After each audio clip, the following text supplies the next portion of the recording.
Hey everyone, so it's been a couple days and it's because I've been feeling pretty sick recently.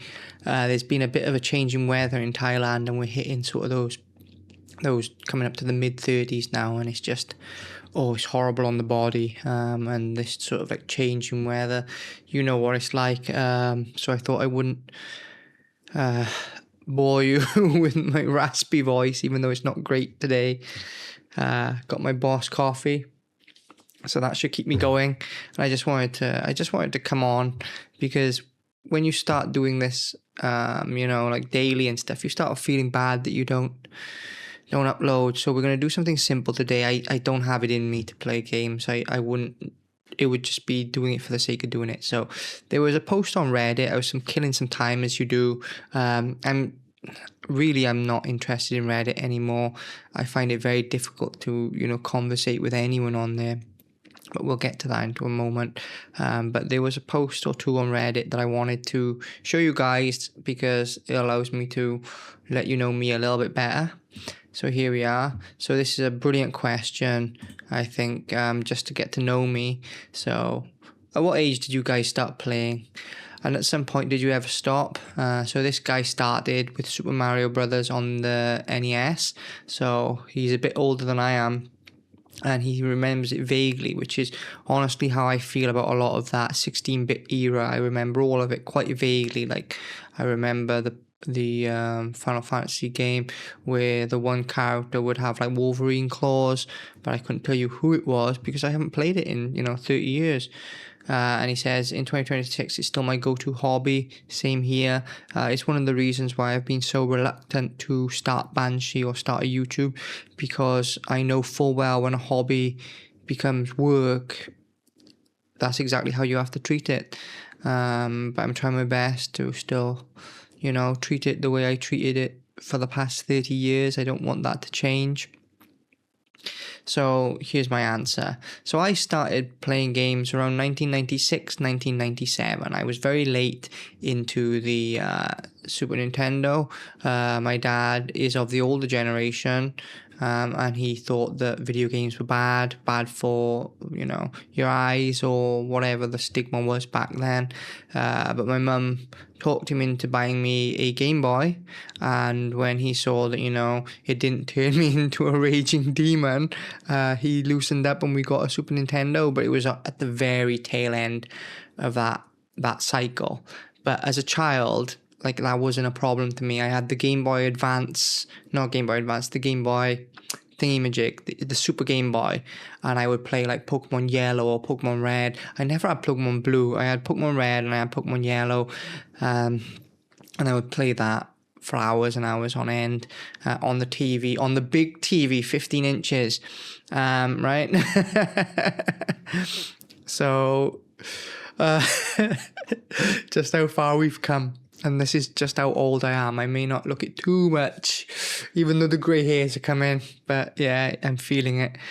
So I started in 96, 97, and the first game that I really remember was Street Fighter 2, and I would play that with my mum, and we would then move up to Street Fighter 2 Turbo and Super Street Fighter 2 Turbo, and Super Street Fighter 2 Turbo was like it at the time.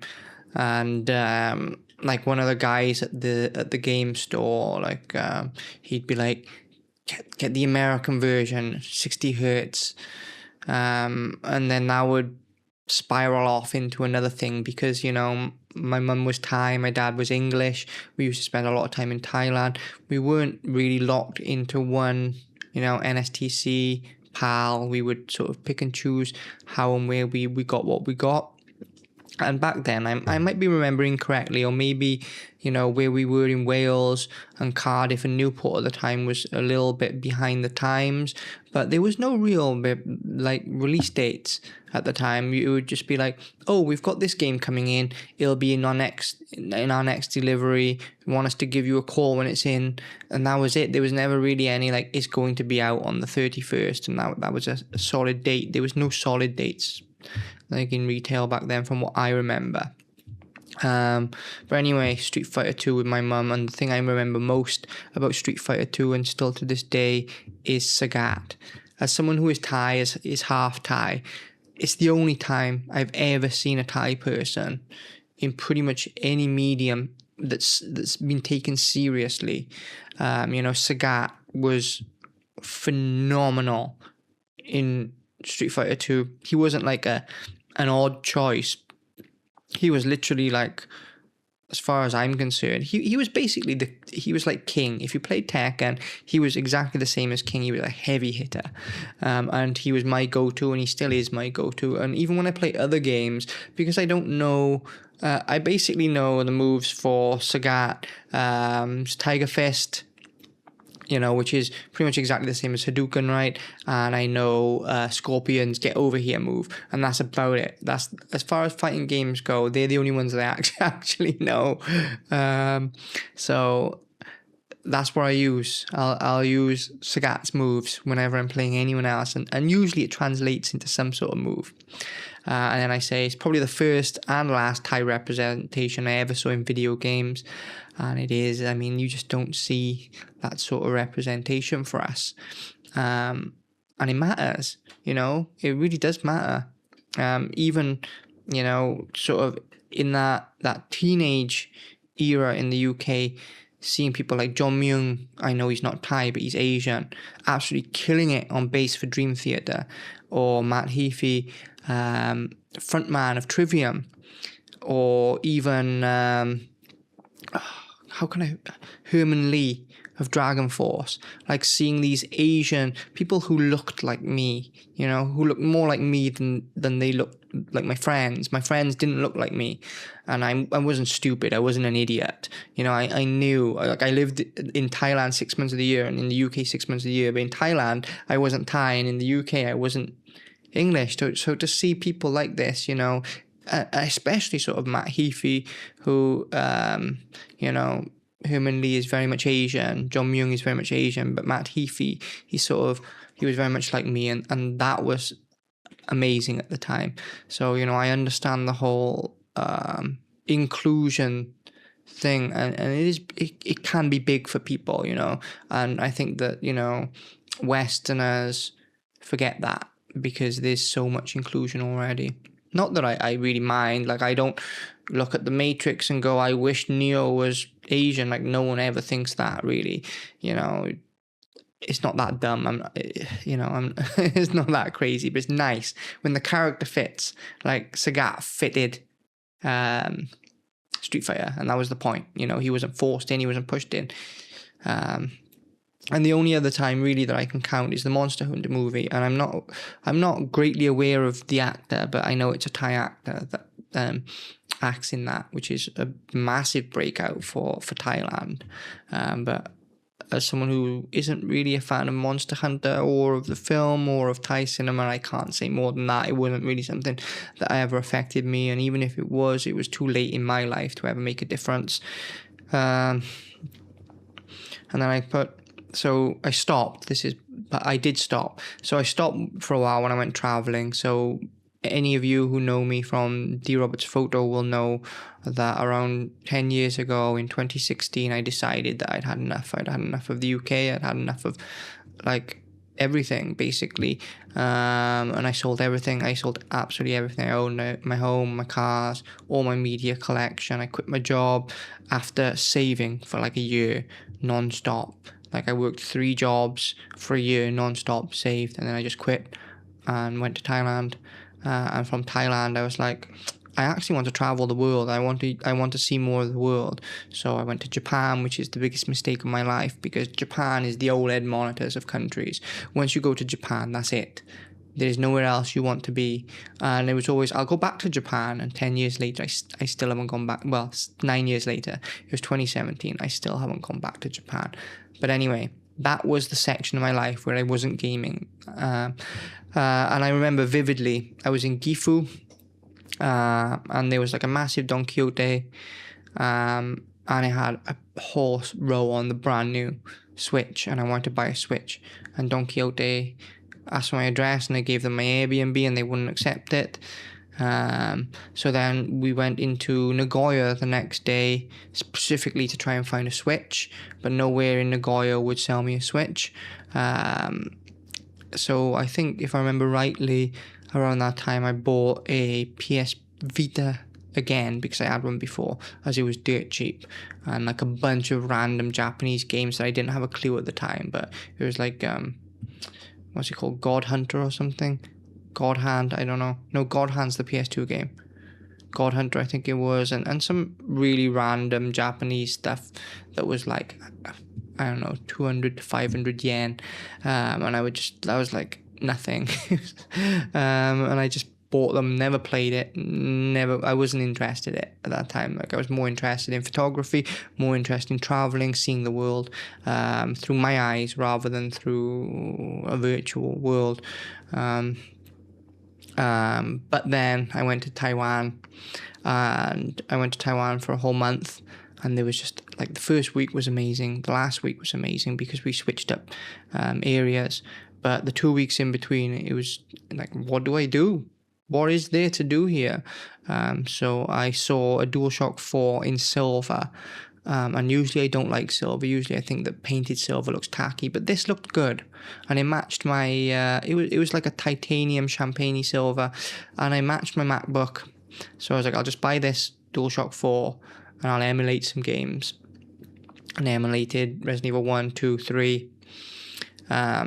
And that's what I did for about 2 weeks. And I've got some pictures somewhere of me sat on the couch in my Gengar hoodie that I bought from Sunshine City, Tokyo Pokemon Center in Sunshine City in Ikebukuro. And that's just like memories, right? That's why I love like all of this. You know, when you actually do stuff like this and it's part of your life, part of your lifestyle, it becomes memories. You know, when it's part of your lifestyle, right? It's my life, whether I'm in Tokyo, whether I'm in Udon Thani, Thailand, whether I'm in Bangkok, whether I'm in Cardiff, whether I'm in wherever it may be. You know, I'm still me. I don't change because of the place that I'm in and the stuff I'm interested in doesn't change. You know, the 30 years that I've spent playing games hasn't changed because, like, you know, it just doesn't work like that, does it? You know, and that's why I can close my eyes and I can see that picture of me with the MacBook on the coffee table, in my Gengar hoodie, and it's just like I remember that time. That's when you know you get old, when you start sentimental about things, right? Getting sentimental. And then the first thing I did when I got back to the UK was, it was freezing cold. I thought I was going to die of hypothermia. Got off the bus from Heathrow, and the first thing I did was go to the cafe. That was the only place that was open. Cafe in Sainsbury's, which is like the posh mall, right? Supermarket, we call them in the UK. And I bought a full English breakfast and you know, tea or coffee or whatever it was at the time. I think tea, because like I missed tea. And I ate my breakfast and I'd watch my time, and I'd be like, okay, 9 o'clock, Sainsbury's opens at 9 o'clock. I walked into Sainsbury's, bought a PS4 Pro, Resident Evil 7, and Call of Duty World War II. And if I remember rightly, I went on the hunt, because they didn't have it, for Horizon Zero Dawn, and it might have been the one with the DLC. Don't quote me on that, I can't remember, my memory isn't that sharp. And that was my welcome back home at the time.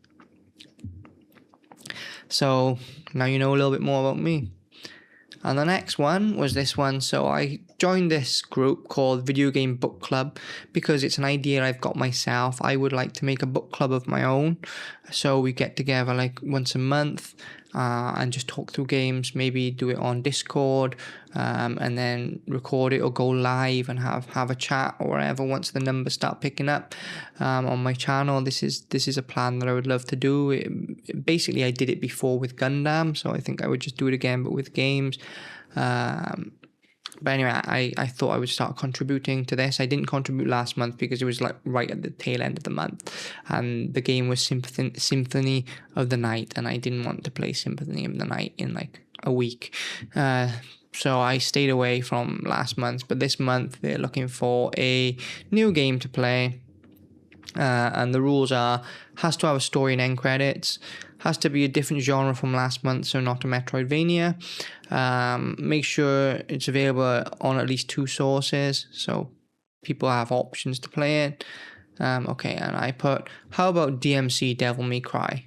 People forget it was the first of the reboots, beating out Tomb Raider by a few months and kicked off this current trend. I think at the time Ninja Theory really didn't deserve the backlash, and DMC5 took a lot of what they did and ran with it, including Nero's new look and many Britishisms. If you choose it, I'll play through it on YouTube as part of my artistic dissections, as it has been a long while. I also think those who enjoyed Symphony of the Night would enjoy it too. And that sort of encapsulates my thoughts. I don't really have much to add to that other than what I had later on. So the OP says, I'm just happy to see a little love for DMC Devil May Cry. I actually really like it. I wouldn't choose it as a hill to die on, but I love what they did in that game. It would be a hard sell though, lol. That's a sleeper hit and people don't realise. Yeah, and that's the reason why I, recommended it, because anyone can recommend Symphony of the Night, right? And I recommend it due to the discussion value, probably not their defining work, but Ninja Theory is a hill I will die on. As all of you know, Ninja Theory is a studio that, is... Like, I used to be into motorsports, grassroots motorsports, and JDM culture, and to me, Ninja Theory is like the Spoon Sports of studios. Everything they do is clean, everything they do is perfect. That's the only comparison I can really make that does value to both parties.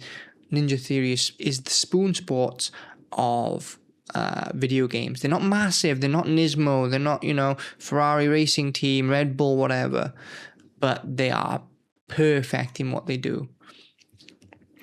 So I recommend it to the discussion value. Probably not they were. Oh, I said that already. I think they deserve more credit than they get for bringing DMC to market. At the time, rebooting a franchise was still radical, and maybe my memory is wrong on this, but I remember seeing DMC, or the lead up to DMC, it was much bigger news than Tomb Raider, or even, as we'll see, another game a little later on. It just sort of, there was a wind up to it. There was an industrial wind up to it that the other games didn't have. So in my mind, it was the first, but thinking on it and doing a little bit of research, it wasn't. And obviously we have games like, Alone in the Dark that gets rebooted all the time.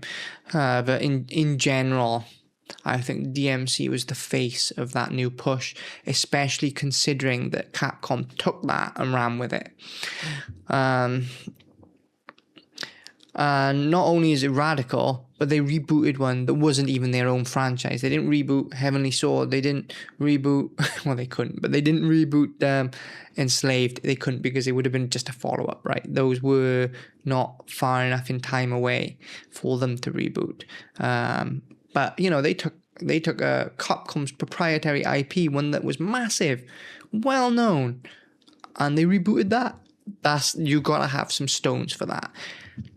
I'm telling you gotta have some. And they didn't reboot it a little bit, did they? They didn't reskin it. They changed it a lot. So yeah, props to Ninja Theory for that. And the game was great. Like, I'll defend it. Like, I remember it being butter. But again, maybe that's rose tinted. That's why I wouldn't mind playing it again. But I do remember it being butter. Now I think on it, Deus Ex Human Revolution predates this, which it does. Human Revolution came out the tail end of 2012, and these came out the start of 2013. But is Deus Ex Human Revolution a reboot? That's an arguable point. That's a debatable point. I would say it is, but it also isn't, because they're not changing anything that came before, but also stylistically, it certainly is.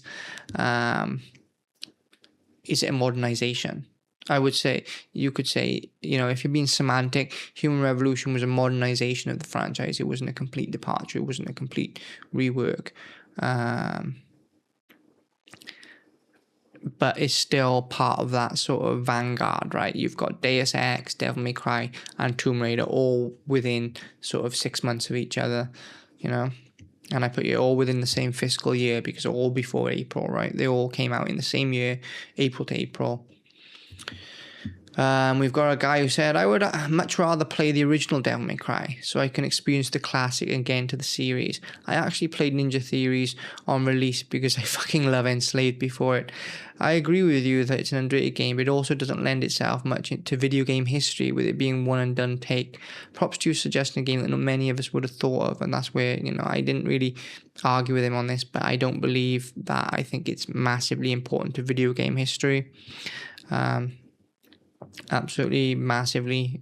I don't think it is a one and done because Devil May Cry 5 builds on what they did with Devil May Cry, and not only that, but they took the reboot thing and they went wild with it with Resident Evil 2, Resident Evil 3, Resident Evil 4, and it was copied by Silent Hill. I don't think that people give Ninja Theory enough credit for what they did with DMC. And I haven't played DMC or DMC2 since the PS2. I did replay 3 when they did the PS3 re-release, but that was over a decade ago. As much as I love Devil May Cry, I think to understand it properly, there has to be an element of you had to be there. We were fresh off the back of The Matrix, and the back of official PlayStation magazine and Play UK would have splash adverts saying half man, half demon, pure vengeance, and I'll bring that up for you guys to see now. So Devil May Cry advert PS2. I found it earlier, so it should be here. There it is. So this is the advert I was talking about. Half man, half demon, pure vengeance. October 17th, 2001, and I remember that. And it was like in every single month, and there would be like snippets of gameplay, and it just looked so good. It looked new, it looked fresh, and it looks dated now, but back then the red leather, it was as cool got back in 2001. There was nothing cooler than this back then.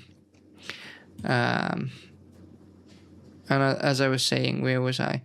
And at the time, it was unironically cool.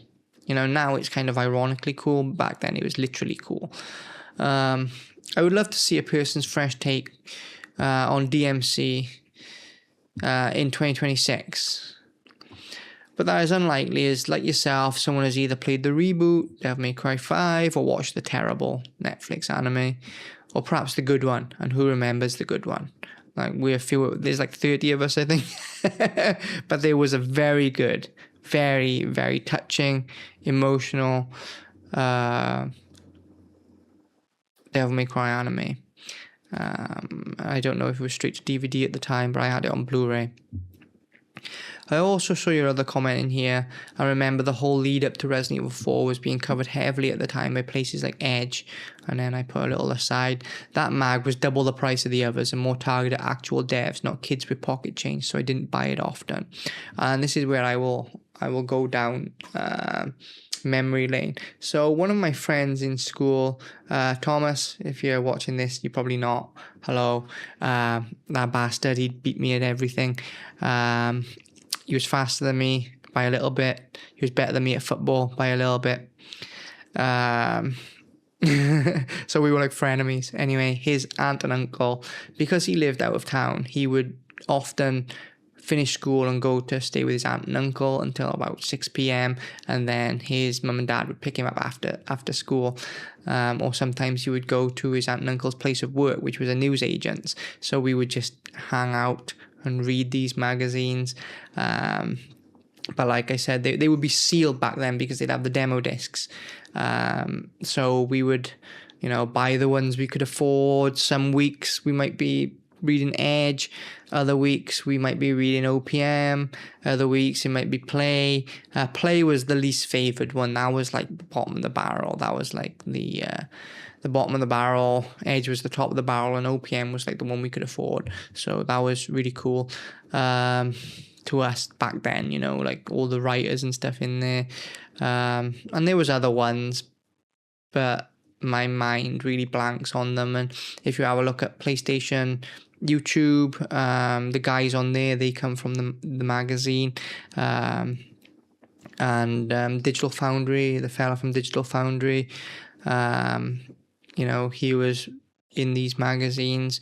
But like I said, at that time I was a child, and it was my hobby, it was my interest, and at the time I this is what pushed me into want to be a video game designer back then. But I always wanted to be a designer. I didn't want to be a programmer. I didn't want to be an artist. I wanted to be head honcho, right? And it's very hard to articulate that when you're sort of 11, 12 years old, because at 11 and 12 years old, you're not head honchoing anything.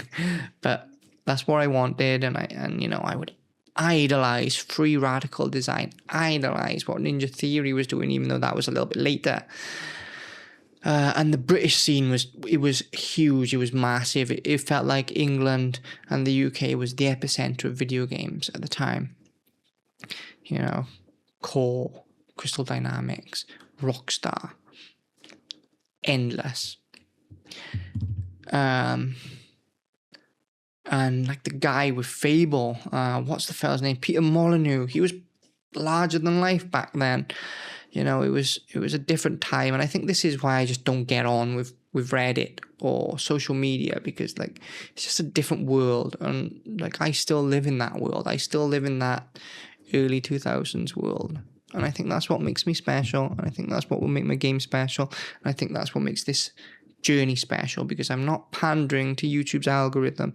I'm not forcing myself to be something that I'm not. This is me. This is what I want to do. And I've got a little bit of time and a tiny bit of money to do it. And how many others out there, how many others on fucking our game dev have the balls to do that? Like zero. Who out of all these would quit their goddamn day job to do it? Never mind quit being one of the best photographers in the world to do it. Okay? So, like I said, do 10% of what I do, then come criticize me. But anyway, as I was saying before I went off on a tangent, there was like there was a whole Capcom ecosystem, from Resident Evil, Dino Crisis, Onimusha, Devil May Cry, and of course the new Resident Evils on the next generation PlayStation 2. Like, it was massive. There was so much hype around all this. Devil May Cry, Onimusha. I spent so much time on the first Onimusha. One of the highlights of my life was actually going to Inabayama Castle, Gifu-jo, on top of Mount Gifu, Mount Kinkazan, right? And for people who don't know, like it's a whole thing. Oda Nobunaga took that castle in the middle of the night. It was like it was the first Spec Ops battle, you could say. You know, it was a real Spec Ops battle. And going there and standing there in the flesh, there's a feeling. And I should do it. I don't think I've got a photograph of it on my site. I think I took it down. Archive. So yeah, I think I might have took it down. Do I have some here? So this is in Osaka, this one. That's Gifu.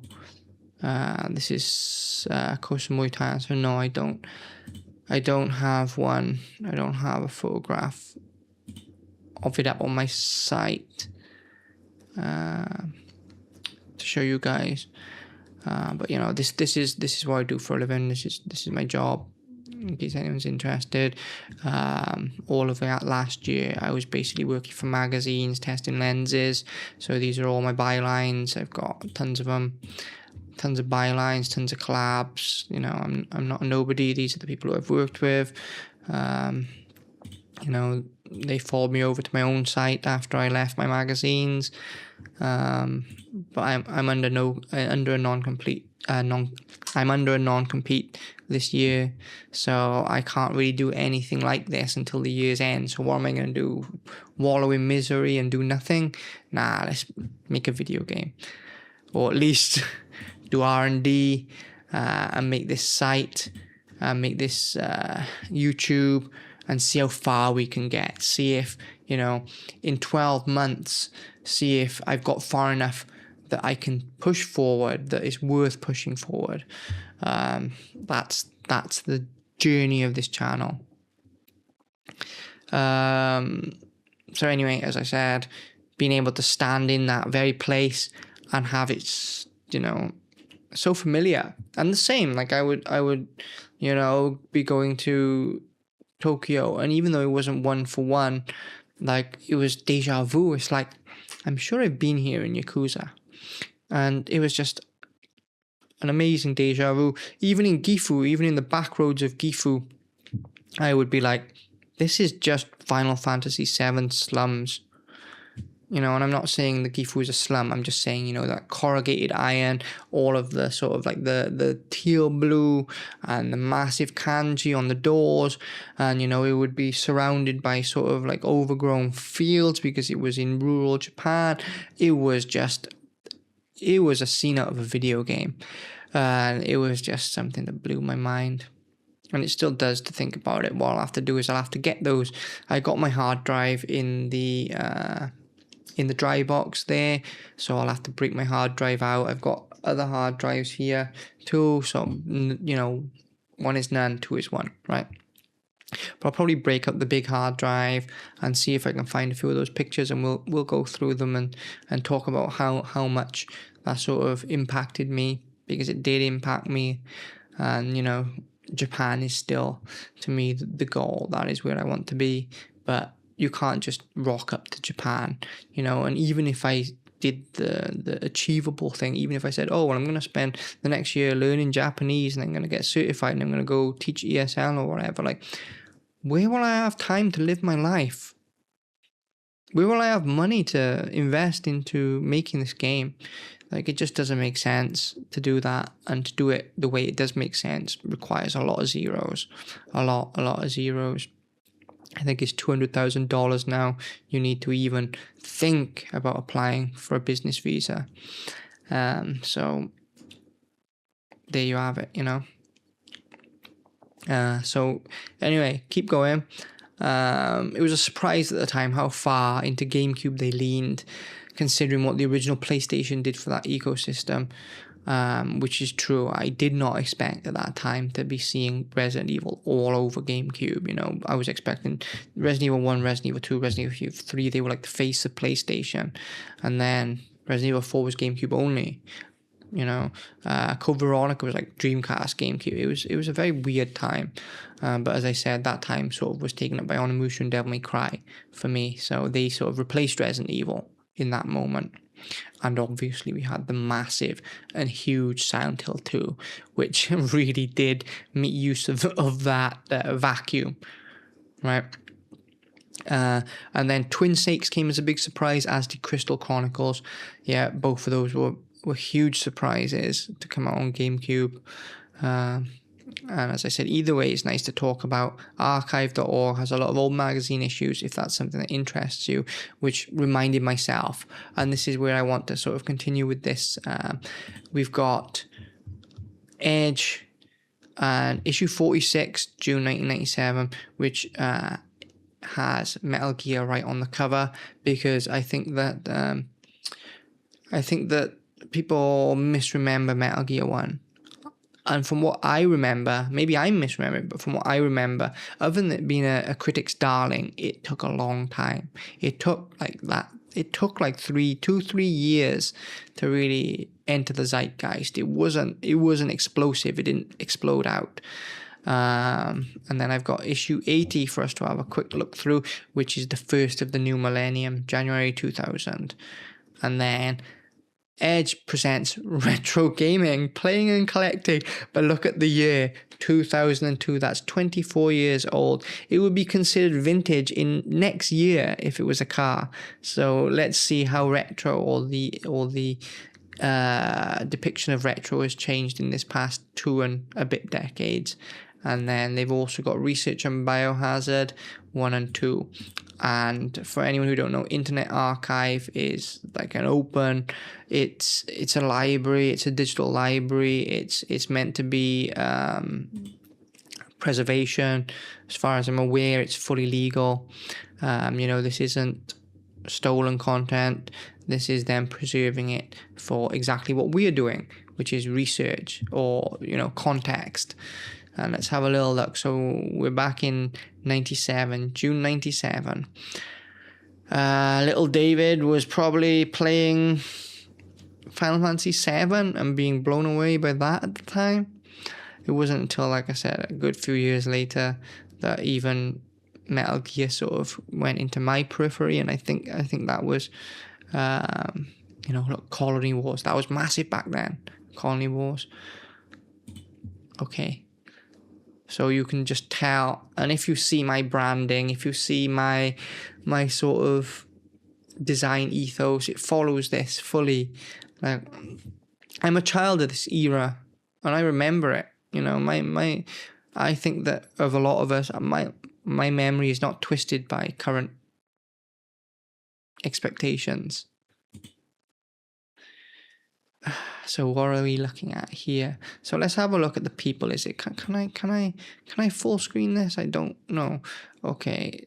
So Jason Brooks, Tony Scott, Keith Stewart, Simon Bloodsplatter, Simon Cox, Juano Sanchez, Terry Stokes, Craig Brooks, Nicholas DeCosta. You know what? This takes me back to when I was being a kid and reading these, like I said, with my mate in his auntie and uncle's store, which I actually ended up working at later on when it turned into a pawn shop, and I worked there for a little while,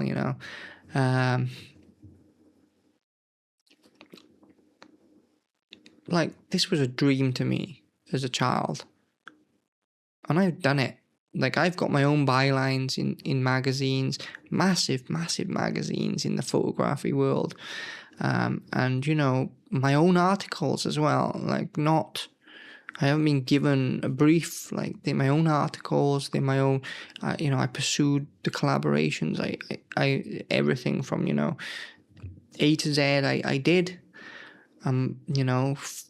Years of people telling me, shoot color, you'll get further. Shoot color, you'll get further. 90% of what I have in print is black and white. So like, there is, like, just looking at this today, there is a moment of, like, I've done it. Not in a smug, egotistical way, but I'm telling you, like, you can have dreams in life and you can accomplish them, and I've done it. This would have been the dream to me, and maybe I'll even do it for video games, right? This is what people don't understand.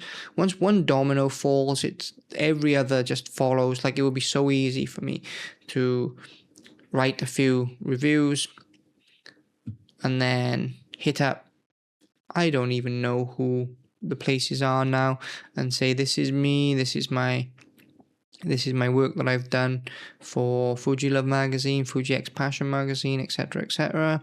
I'm now going into video games or tech or whatever, and I can almost guarantee that I would get some bylines in this as well if that's what I wanted. And part of me would maybe like that, just to say that I have, to be able to look that 10-year-old kid in the eye and go, we made it, kid. Okay, anyway, moving on. I'm gonna minimize this because my bar thing keeps coming up. So, sorry, but that's just how it is. Cutting edge, black belt, 3DFX. So, like I said, back then, a lot of this, like, it would be in one year, out the other, but I would be amazed. I would be like, what?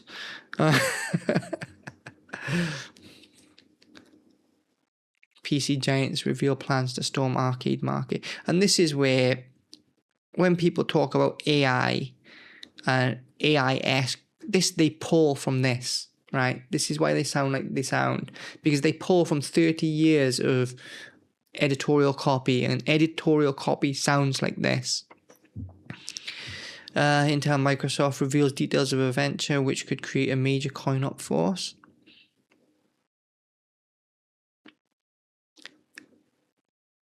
Huh? So this would have been a long time. This would have been a long. So they're talking Microsoft in '97. That's pre-Xbox. This is what I mean. Like I would want, like, just here we are. The archive.org, Edge issue 46. That's all you have to type in, and you can find this and you can read it. And you know, this is well worth reading. As E3 approaches, key Nintendo partner Rare has lost staff to the land of PlayStation. You know, this was... Eighth Wonder has signed a 3-title publisher deal with Sony. What did they bring out? Eighth Wonder worked on GoldenEye, Killer Instinct 2. So as I said, this is... To me at that time, the UK was the epicenter of video games. And people like the Quake team and stuff. That was like a foreign land. Surreal Japan. But to me, Japan wasn't very surreal because there would be a lot of bleed through from Japan in Thailand. So I think that I grew up with Dragon Ball, Ultraman, etc., whereas in the UK, you know, they were watching, you know, Bucky O'Hare, He-Man, Mighty Max, you know, that was, and then later on, like the Spider-Man cartoon, the X-Men cartoon. So it was a very different sort of, you know, but I saw both sides.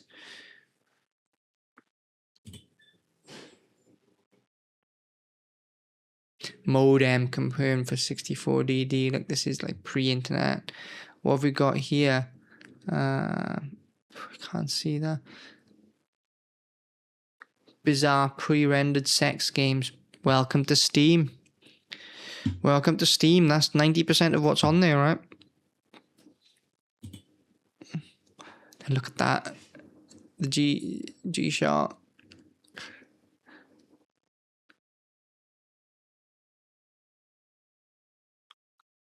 I can't read this so much. I need to zoom right in to be able to read this. But we're just getting a feel for it. Like I said, you can read this yourself. Rush Hour can be murder. Okay, just, you know. Who wrote this? Don Draper? Perfection. More tracks than Ridge Racer. What game was even Tokyo Highway Battle? What was that? Like a precursor to... what's that game called on the PS2? Hitachi widescreen. Virtual Pet.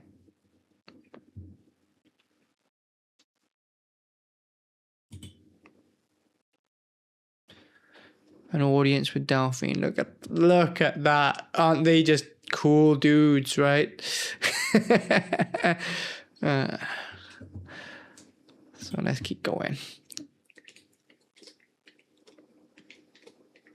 And obviously this was all film photography back then.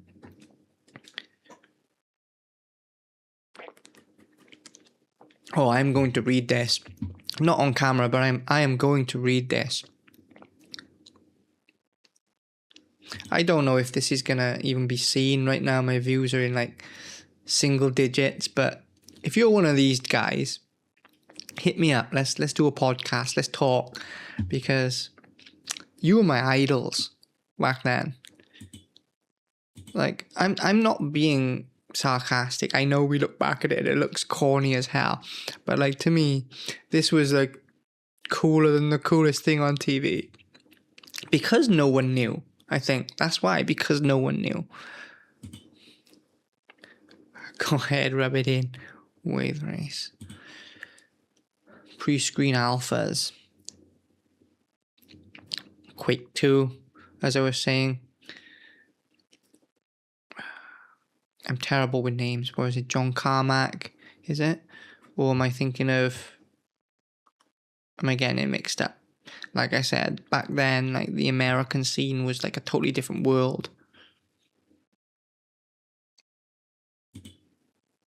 Oh, and the rally games. The rally games were an event in the UK. Rally is massive. What do we have here? What's this? Constructor. And what do we have here? Blade. Huh. There's a blast from the past. Blade. On PlayStation 1, right? And Blade 2 on PlayStation 2. I remember that game. Do we have to sail the seven seas, or is that on Steam? That's going to have to be added to... I remember that well. And I remember watching a video with Digital Foundry and Gentleman. Again, like I said, I'm terrible with names. Like, I'm bilingual, which means I speak no languages. I basically am terrible at Thai and I'm terrible at English. Because I don't speak English day to day, right? That's the thing. I don't speak English day to day. With my partner, I speak Thai. When I go out, I speak Thai. The only time I speak English is if I'm doing these videos or if I'm speaking to professionals. So like I'm not even talking day to day. So like my retention for names has always been terrible though. But the gentleman from Digital Foundry, he was telling us in this one video about how he would capture screenshots, how he would have like a Pentax 6.7 set up and taking photographs of the screen and then rushing them over for like 1 hour development to get them out.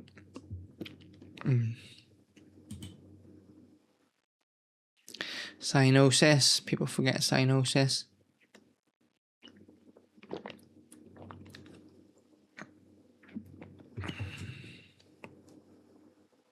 I remember this snowboarding game being on like a demo disc, but never played it. And Colony Wars, like I said, Colony Wars was... the hype was massive for Colony Wars. But I remember it very little.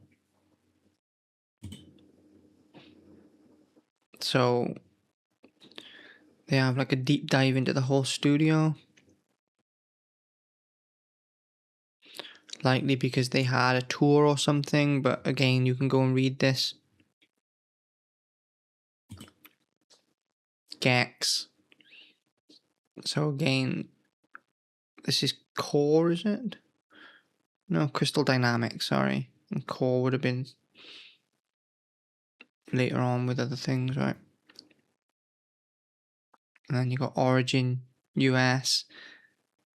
And there was a divide. There was a divide between US and UK. There was a distinct feel, a distinct difference. Publisher TBC. This is what I mean. Like the stuff. Like I live in a different world. Like I'm. You know, like I'm old money when it comes to this stuff. When we talk about creative value, I'm old money. Like publisher TBC is normal, and you'll see later on what I mean, because there's other things that I want to touch on. Like, you know, usually a game is deep in, you know, it's knee deep before you even look for publishers and this and that. But now it's sort of ass backwards, right? They sort of commission games, and this is, yeah, you know what, I just figured it out. This is why games absolutely goddamn suck for the biggest part. 90% of, you know, the games now are commissioned. And what do publishers know? I mean, this might shoot me in the foot when they do due diligence on me. But what do you want? Like a designer who knows his shit? Or do you want someone who just... Do you want me to make you money? If you want me to make you money, leave me alone. That's the easiest thing to do. You know?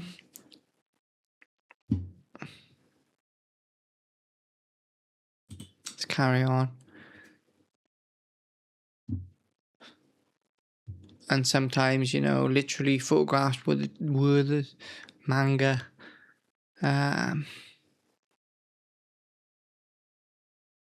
You know, surprising how almost underground all of this was. You know, so we're talking Melbourne House. Again, this is history that's been forgotten to the world, and like when you look at games like this, like it kind of gives me the Ascent vibes. So I'm definitely going to go and read these. Definitely going to read these. You can even download them. Read them on the iPad before bed. The Hobbit. See, people think that like Peter Jackson's was the first attempt, but no, it was in the zeitgeist long before that. And then we've got some sort of real Iron Maiden-esque thing here.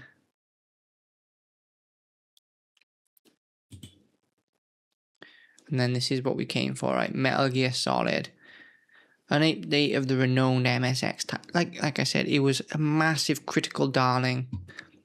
I remember it being in all of the magazines, highly featured. Like people would push and they would have guides on it. You know, you could just tell that the dude who wrote the guide pushed his editor so that he could have that feature. You could just tell, right?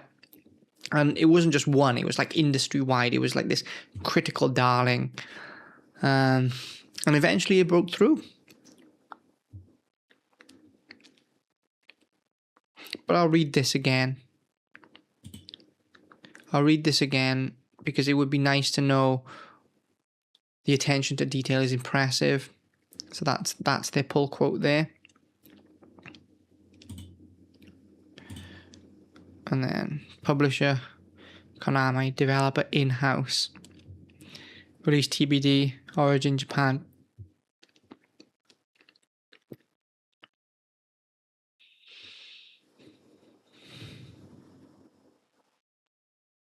See, like this is where AI gets its mannerisms from. Is from editorial, and as someone who's deep into the editorial sphere, it's easy to see that. But every time you use a like a double EM dash, right?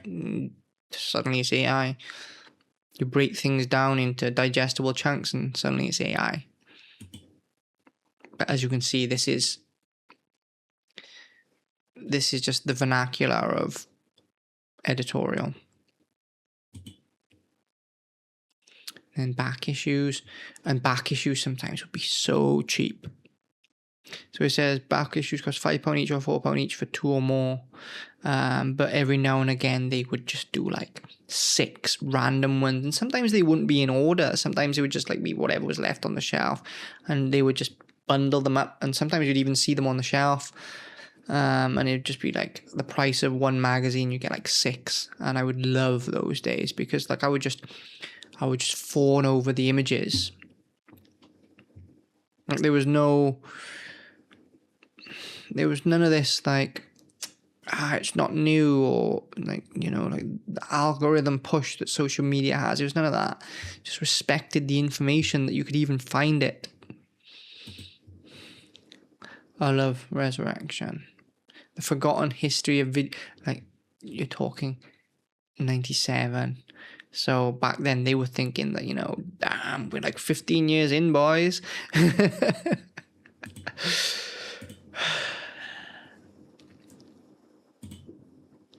It's amazing. Like, and that's the thing, like, you get assholes on game dev, and like I'm quitting Reddit. It's no good for me. It's no good for me. But you get assholes on game dev who say, "I love making games." You love shit. You love fuck all. You don't know what the fuck this is. You've been here 5 minutes and you you want to make a fucking jumping game. Like, fuck off. It's a joke. Fuck you.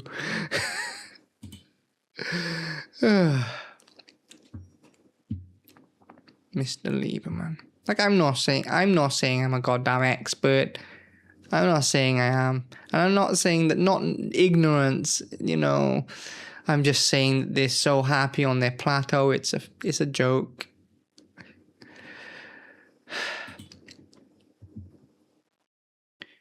Dunning goddamn Kruger. Games like Resident Evil, DMA's Grand Theft Auto, and how they are all likely cause for concern over the next 12 months because of their violent content. Although campaigners are currently seeking them to merely inform parents about game violence, is censorship going to drift on the moral agenda. If you only knew what was happening now when we talk about moral agendas in video games, a little bit of blood is absolutely nothing.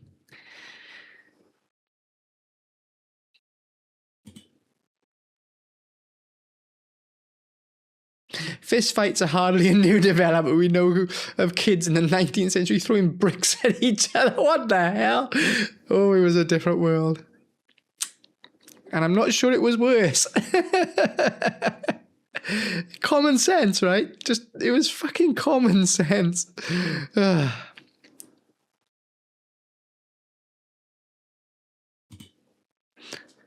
Try voodoo. Oh my god. Remember those trapezium boxes? It would just amaze me back then, as a console peasant. I'd just be looking at these boxes and they would be like huge. And I'm like, what is inside those? At the time.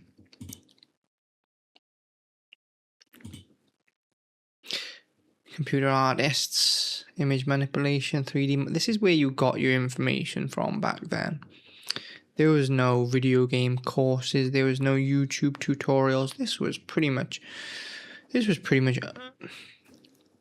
an open secret would probably be the best way to put it, I think. And you'd get laughed at. Like in school, like this is like I hate school. I hate it with a passion because like I could have done this. I could have done this from the age of 11. And I don't blame my parents one bit because, like they supported me and they supported me through the army. They supported me through leaving the army. They supported me through everything and pushed me in the direction that they believed would be of use in this world. No one could imagine how big video games would get. No one could imagine how much technology would take over the world, So I do not, for one moment, blame my parents, but I do blame my school. I think that it was their job to know and their job to advise. And they couldn't even advise if they wanted to. So my respect is very, very little. And I don't think school has changed. They're brilliant at telling you what was good 8 years ago. Not very good at telling you what's going to be good in 8 years' time. And I'm so glad I spent my money. So glad I spent my money on myself. Because if I spent even the same amount on school, I'd end up with nothing. But I have a portfolio, I have bylines, I have equipment to go and work tomorrow if I wanted to. If I wanted to, I could go out and I could shoot a wedding tomorrow. I could shoot an event on Friday. I could shoot a football match on Sunday.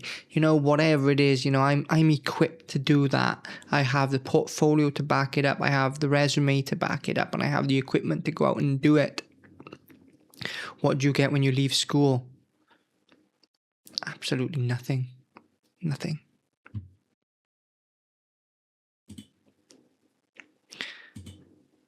Dungeon Keeper. I think this is ISS. I remember it being a big debate, and I used to be big into football as a child, but then I damaged my ankle, and then that sort of, like I said, me and my friend, we would be into like I was a sprinter, he would be a bit more of a medium distance runner. On a sprint I could beat him, but generally sort of he would have one over on me. He was a better footballer than me though. There's like I wasn't even as good as him. And there was another kid in school as well called Jamie who was amazing at football, and like he was pushing hard with like local teams and stuff. But I don't think he was quite at that level, He was like better than all of us, but once you started getting into like the regional level, he was kind of mediocre. But I damaged my ankle, and that sort of did me in for football. Like I stopped taking it seriously. Like when I went into comprehensive, which is like the secondary school, I started track and field again. I had a friend who did track and field, so I would do track and field with them.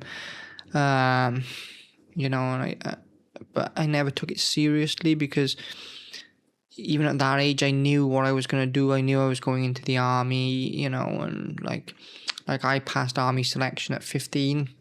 So like the teachers couldn't tell me shit. I already had a job lined up, you know. So I was a bit of an asshole when I was a kid. I still am an asshole. I'm the biggest fucking asshole you'll meet, I think.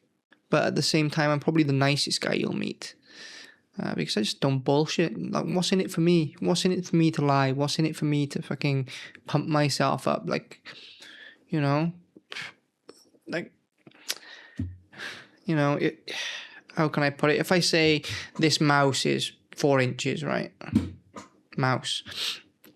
And I put a ruler against it and it's not 4 inches. You know what I'm saying? Like, it does nothing. Lying does nothing. Boasting does nothing. But at the same time, I think false humility is probably even worse. You know, when you know your shit, use it. Like, I want partners. I want people who will come in, you know, and we're talking, let's be real, you need between 5 and 8 leads, not including publisher, not including equity to sell. So if you're coming in thinking you're going to partner with me for more than 5%, then you've got another thing coming, because once it's split over that pie, you're not getting more than 5%, you know. We need to leave a big chunk to sell to get funding, you know. If it's just how it is, right? And when you sell to get funding, that money doesn't go into your pocket. You don't get a bonus. You get a job for the next 3 years. And I think this is why, like the kids, all the old fuckers on game dev, they're delusional. They're fantastical. I'm not. And I'm the crazy one. Been there, done that, got the t-shirt. Peter Molyneux, Saint Peter, he was goddamn everywhere. Why is artificial intelligence failing today's gamers? AI, 1997. There we have it. Oh, Vandal Hearts. I remember that. Now that is a deep cut. Be the first to discover why the man left Bullfrog and what he's up to next. What is he up to? He's always up to something. PC gamer. You know, and this is a thing, you would get cross-pollination because they would all be owned by the same company. What's the company in the UK? Oh my god. What's the publishing company in the UK? Forget. Anyway, all part of the same thing, and you'll be tossed between departments and this and that. And I stayed out of it because, like I said, I've held it back for most of my life. I've held this back as my hobby, and what I've actually sort of used as my go-to for money would be the automotive industry. You know, like I've worked for Mazda, I worked for many independent places. I was the general manager for a motorcycle shop, so I was deep into that ecosystem and deep into that industry. Everything from, you know, Taiwanese suppliers to OEM distribution. Like, I know, like this is what people don't understand. I know business, and I'm not going to apologize for that. Like, is video games any different? The product is different, and this is where, like, that guy, the head of McDonald's, like, gets a lot of flack, and he seems like a fucking idiot. Let's be honest. He seems like a robot. He seems like an AI in a skin suit. But there goes my opportunity for a sponsorship off McDonald's. He calls it a product, but you do that in business. What you sell is the product. You know, if I was to make a game, it would be the product. You know, but it would be one product of many. Because I'm not getting into this. If you don't know, I'm not teaching you. If you don't know, I'm not teaching you, right? Why would I make myself competition? But I know business. I know video games from like I was part of the retail side of things. Like I mentioned this on another video, but I was part of the retail side of things. I've worked for Game, and then I was promoted to PlayStation representative at Game, working with Sony UK and working with the PR companies for many of the UK platforms. Ubisoft I worked with closely. That was around the time Blacklist came out, Splinter Cell. I worked very closely with Konami UK. They were great folks, Konami UK. This was around the start of the time that Twitter became a thing. You know, so I know that side of things well. You know, the front of house, shop floor side of things. The bit where what's the saying? How does the saying go? Like no plan survives contact with the enemy. Well, I was at the contact point, right? Not that customers are enemies, but you know, like you would be surprised the intelligence of the average person. Like if you think it was low, half it, and perhaps you're close. Pardon me. Or perhaps we're crazy. Perhaps it's us that's crazy. Perhaps who digs into things like this? 4 people, apparently, according to my views. So perhaps it's me that's crazy. That's fine by me. I'll have it on my tombstone. Here lies Ahab. Okay, Star Fox 64. Tomb Raider 2. Games Master. I remember Games Master. How could I forget Games Master? That was a cheap magazine that was actually good. I enjoyed getting Games Master. Then what do we have here? Gallery, artwork from games produced in the UK and the US and Japan coming together. And those were the nodes. Right now, I think that in the world of video games, if you're talking about serious progress, we're talking China. China is number 1. China is absolutely number 1. Number 2, I would consider South Korea. Not even like Crimson Desert, despite Western journalism reporting, has sold 3 million copies. I know it's not a brand new IP in the sense that there was Black Desert, but in terms of the market, it was basically a brand new IP.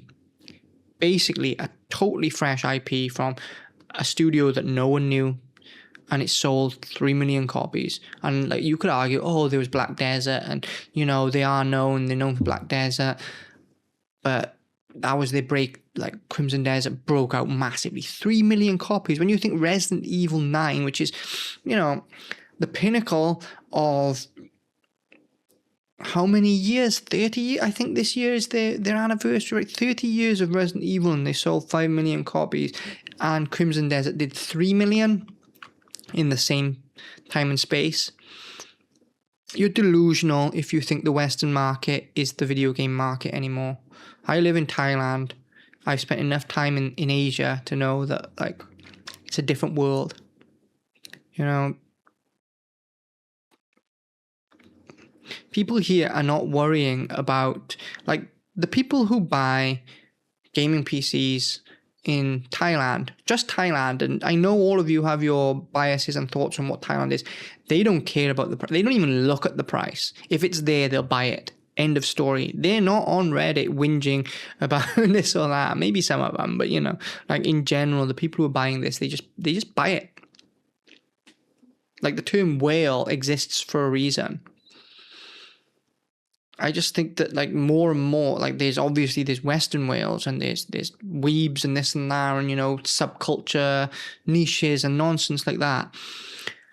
But in general, I think that the days of the Western development world are over. And from my recent conversation with Steam at the executive level, there's not a lot changing my mind other than NetEase. You know, that scares the shit out of me. that NetEase can do that to Negotiate Studios. But Tencent has a massive infrastructure in Bangkok and Thailand, and their reputation precedes them. But as I was saying, the video game world today revolves around China, South Korea, and Poland. End of story. I think that's where we're at, aren't we? In Poland, you've got CD Projekt, Bloober. I think I'm going to end it here, guys. You can read this yourself. You've had my so competitions. This is no. Before I end it, this is a sign of the times. But this is where you would find your jobs, right? Software engineers, 3D animators, opportunities, rare.